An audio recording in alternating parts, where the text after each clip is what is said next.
Bonjour, je suis très heureux de vous retrouver, de partager avec vous les meilleurs moments dans toute confidence en compagnie de nos différents invités politiques qui ont marqué la saison passée. Je vous souhaite une bonne écoute et un très bel été sur lesfrançais.press. Aujourd'hui, nous recevons Nicolas Conquer, porte-parole des Républicains US et de Donald Trump. Bonjour Nicolas Conquer. Bonjour. Vous avez été candidat RN aux dernières élections législatives en France. Pensez-vous que Donald Trump doit développer ses contacts en France avec Marine Le Pen ? On sait qu'au cours de l'élection présidentielle de 2022, c'est vers Éric Zemmour que le leader américain avait semble-t-il penché. Je pense qu'on a besoin d'un meilleur rapprochement entre nos deux pays et que cela passera par différentes formations, mais surtout une coalition forte au niveau de la droite. C'est d'ailleurs l'exemple et le succès électoral de Donald Trump qui doit davantage à sa personne qu'à sa coalition qu'il a su déployer. Donc aujourd'hui, en France, qu'importe par qui le programme est porté, l'idée c'est surtout de s'assurer qu'on puisse obtenir un succès électoral à la manière de ce dont on attend en Allemagne, au UK et dans d'autres pays avoisinants qui montrent qu'une alternance est absolument nécessaire. Donc je militerai pour qu'on puisse renforcer ces liens-là. Mon invité Marie-Ange Rousselot, bonjour. Bonjour. Vous êtes députée de la 6e circonscription des Français de l'étranger, la Suisse, le Liechtenstein, celle de Marc Ferracci, devenu ministre délégué à l'industrie. Deux textes, l'un sur l'aide à mourir, l'autre sur les soins palliatifs.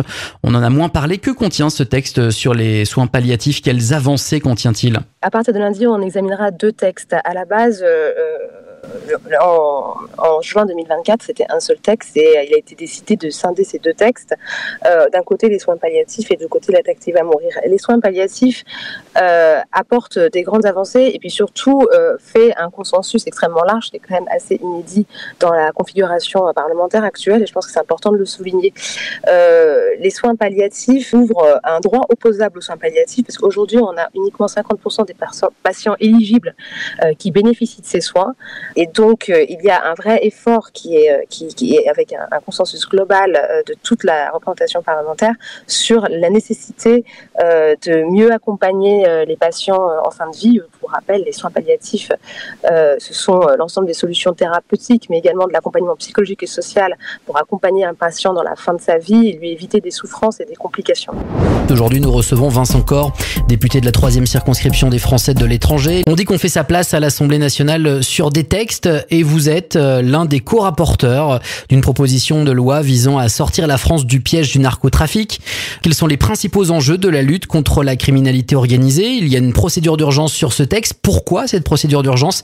La France est de plus en plus menacée par le narcotrafic, Vincent Corre ? La France est de plus en plus menacée par le narcotrafic, ça c'est une réalité, et notamment par les mutations des réseaux de narcotrafiquants. Donc c'est les réseaux, et donc au sens large, ça recoupe l'ensemble de tous ceux qui participent à faire venir de la drogue, à passer de la drogue, à la vendre, à blanchir l'argent qu'ils en tirent.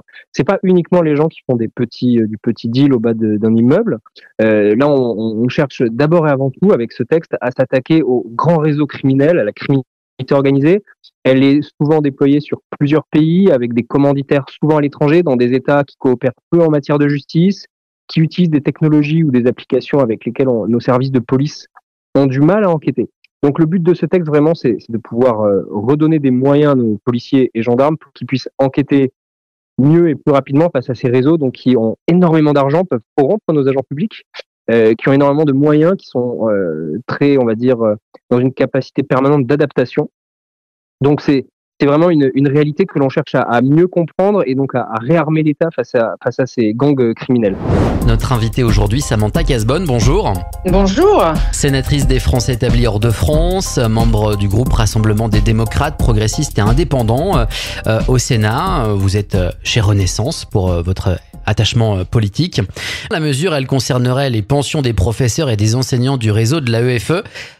Concernerait parce qu'effectivement il y a beaucoup de flou là-dedans et elle fait poindre de vifs questionnements. Le corps enseignant, est-ce qu'il a raison d'être inquiet pour son avenir dans nos établissements français à l'étranger ? Vous nous avez parlé du point de vue ministère, du point de vue des parents, mais pas encore du point de vue des profs. Alors, pardon de le dire comme cela, mais nous avons tous à être inquiets de la situation. Tout d'abord, j'aimerais dire que je ne jette absolument pas la pierre à l'AEFE, qui aujourd'hui, même si je l'ai souvent dit, mais c'est pas d'aujourd'hui, aurait dû se réformer depuis un certain nombre d'années. Et c'est pas pas pour rien d'ailleurs que j'avais produit mon rapport en ce sens. Mais aujourd'hui, je trouverais assez dommage qu'on lui jette la pierre en disant l'AEFE est responsable de cette situation. Non, l'AEFE répond quelque part à une situation qui a été provoquée aussi par des restrictions budgétaires. Ces restrictions budgétaires amènent à des conséquences aujourd'hui et des arbitrages. Personnellement, je n'aurais peut-être pas fait celui qui a été proposé, et je m'en expliquerai après. Mais oui, pour répondre à votre question, les enseignants, mais pas que, le parent d'élève que je suis, les également autres parents d'élèves du réseau ont intérêt et surtout à s'inquiéter et à considérer cette situation comme grave. C'est-à-dire, si je dis ainsi les choses, c'est que nous avons un modèle aujourd'hui à sauver. Nous avons un modèle à sauver parce que l'argent public ne sera plus ce qu'il a été. Notre invité aujourd'hui, Yan Chantrel, un sénateur des Français établis hors de France, sénateur du PS. Bonjour. Bonjour. Merci de nous accorder cette interview. Merci à vous de me recevoir. C'est un grand plaisir. Yan Chantrel, le ministre délégué aux Français de l'étranger, Laurent Saint-Martin, a annoncé qu'il présenterait au Premier ministre au second semestre 2025 un projet de loi sur les Français de l'étranger. Quels éléments, selon vous, devraient au minimum figurer dans ce texte ? Je pense que les principaux éléments, il ne faut pas se le cacher, ils sont d'ordre budgétaire. À l'heure actuelle, il y a des choses qui peuvent être améliorées sur le plan administratif, il y a différents sujets, il n'y a pas de problème. Mais moi, je pense que le cœur du problème, il est budgétaire. C'est-à-dire que c'est toutes les politiques qui sont allouées pour l'aide sociale, pour l'enseignement français à l'étranger, notamment via les bourses, et la manière dont sont dotés nos services consulaires. Après, tout le reste, c'est des sujets essentiels, mais le cœur du problème devrait être la politique budgétaire. On peut mettre en place toutes les politiques qu'on souhaite. Si les moyens qui sont alloués à tous ces services diminuent, c'est des vœux pieux et creux. Nous recevons Olivia Richard, sénatrice représentant les Français établis hors de France. Bonjour et merci d'avoir accepté notre invitation pour ce podcast en toute confidence. Bonjour, merci beaucoup pour votre invitation. Le ministre Jean-Noël Barrot a annoncé début janvier que les expatriés pourront voter par Internet aux différents scrutins, mais on n'a pas bien compris si cela concernait aussi la présidentielle. Est-ce que vous avez des précisions et quelle est votre position sur cette question ? Est-ce que cela permettrait une meilleure participation ? Alors, Jean-Noël Barrot a dit lors de la conférence des ambassadeurs qu'il souhaitait que le vote par Internet, qui a été tant utilisé pendant les législatives anticipées, puisse être étendu à toutes les élections françaises organisées à l'étranger. Ayant travaillé pendant 20 ans avec Robert Del Picchia, qui était sénateur des Français à l'étranger, et qui est le père du vote par Internet pour les Français à l'étranger, je ne vais pas dire autre chose que oui, bien sûr. Il faut étendre le vote par Internet à toutes les élections. Pourquoi ? C'est pas tellement pour remonter la participation, car on sait maintenant, on a du recul, le vote par Internet, c'est depuis 2003 pour les Français à l'étranger.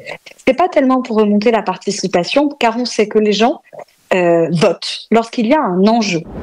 Aujourd'hui, nous recevons Éléonore Carrois, députée de la 2e circonscription des Français de l'étranger, l'Amérique latine et les Caraïbes, rattachée au groupe Ensemble pour la République à l'Assemblée nationale. Bonjour Éléonore Carrois. Bonjour, merci à vous pour l'intérêt.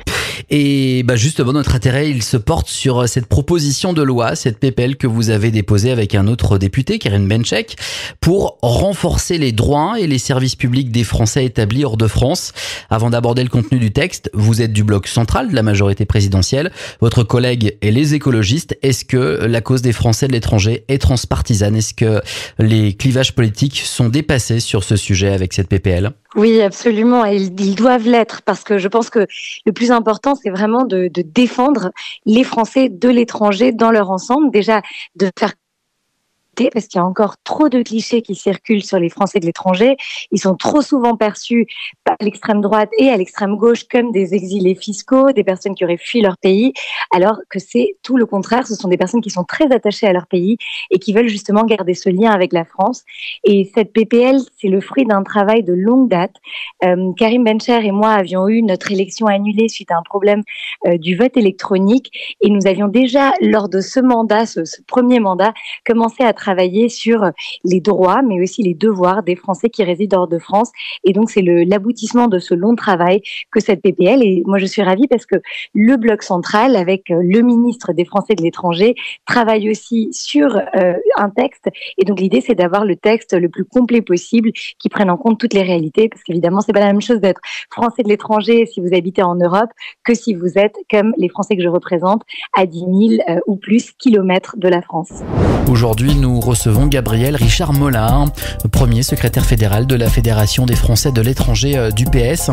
Bonjour et merci d'avoir accepté notre invitation pour ce podcast en toute confidence. Bonjour. Pour aller plus loin, il y a ce projet de loi concernant les Français de l'étranger qui est attendu pour cet automne. Quelles mesures précises vous souhaiteriez qu'il contienne en priorité ? Et puis, comment peser ? Via quel parlementaire, par exemple ? Alors effectivement, ce projet, nous l'attendons de pied ferme, avec nos élus consulaires et nos sénateurs. C'est vrai qu'après ces années de désengagement de l'État à l'étranger, nous avons beaucoup de choses à dire et beaucoup de priorités à faire avancer. La première priorité sera celle de soutenir les propositions donc défendues déjà par nos parlementaires en faveur d'une véritable caisse de solidarité des Français de l'étranger, avec une contribution de l'État qui lui permette de couvrir sa mission de service public. Nous travaillerons là à ce que les rentrées fiscales puissent suivre et soutiendrons aussi volontiers, j'anticipe un peu peut-être ce que vous allez me poser comme question, mais nous soutiendrons ce que Karine Bencher ou Éléonore Carrois ont pu présenter en la matière. Deuxième priorité, l'arrêt de la privatisation du réseau d'enseignement français à l'étranger et le réinvestissement dans l'AEFE. Troisième priorité, l'élargissement des critères d'accessibilité aux bourses scolaires pour permettre une véritable mixité sociale dans nos établissements. Merci d'avoir participé à ce rendez-vous en toute confidence qui revient très bientôt sur lesfrançais.press.